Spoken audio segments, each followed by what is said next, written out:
nag-aantay kung ano nang next upang aking utak ay maset. O ano ba nadarama?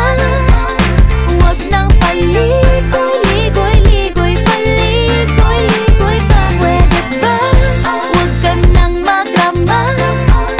Huwag nang paligoy-ligoy, ligoy, paligoy-ligoy pa. Kwento-kwento ka tungkol sa bagay-bagay. Pag-usapan naman natin tayo medyo bagay. Ngunit mabagal ka, di mo maisipin sa bagay. Kunting tiis na lang, malapit na akong magbabay. Ano ka ba naman? Ganyan-ganyan na lang. Wala ka lang alam gawin kundi magparamdam. Hindi ko na alam, ano pa dapat ang iisipin ko o dapat ba na wag na lang. Tuwing gabi ka lang nagte-text, tumaki message ko walang